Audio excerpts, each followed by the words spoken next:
বিয়ের জন্য মানুষ সিলেক্ট করবেন ফেসবুক বা সামাজিক যোগাযোগ মাধ্যম দেখে নাকি সামনাসামনি কথা বলে। তো বর্তমান পরিস্থিতিতে আসলে অনলাইনও বাস্তব, অফলাইনও বাস্তব, কিন্তু দুটোই একজন মানুষের পুরো পরিচিত্র দেখাইতে পারে না। অনলাইনে মানুষ নিজের পছন্দ মতো কিছু অংশ দেখাতে পারে, আর অফলাইনে অনেক সময় মানুষ সামাজিক চাপে কিছু আচরণ লুকিয়ে রাখতে পারে। তো সঠিক সিদ্ধান্ত নেওয়ার আগে বর্তমানে দুটো দেখাই আসলে প্রয়োজন পড়ে যায়, যদি থাকে।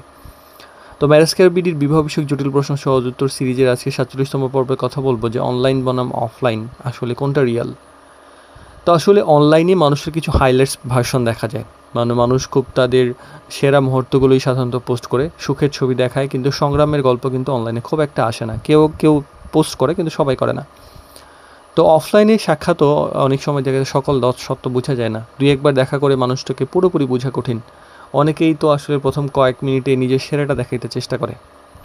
আর অনলাইন ফুটপ্রিন্টটাও কিছু গুরুত্বপূর্ণ অংশ দেয়, যেমন অনেকের চিন্তাধারা কেমন, তার রাজনৈতিক জীবনধারা কেমন, তার আগ্রহ, তার বেড়ে ওঠা, তার খাবার অভ্যাস, এই ব্যাপারগুলো কিন্তু অনলাইনে অনেক সময় বোঝা যায়।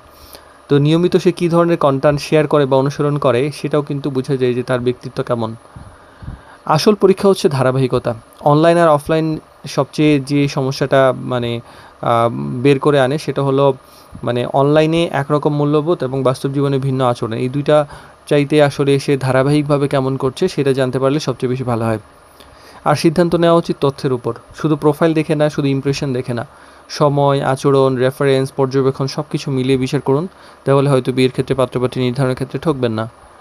আর পুরোপুরি অনলাইনে দেখেও মানুষ আপনি চিনতে পারবেন না, আবার পুরোপুরি অফলাইনে কয়েক ঘন্টা দেখেও আপনি চূড়ান্ত সিদ্ধান্ত নিতে পারবেন না।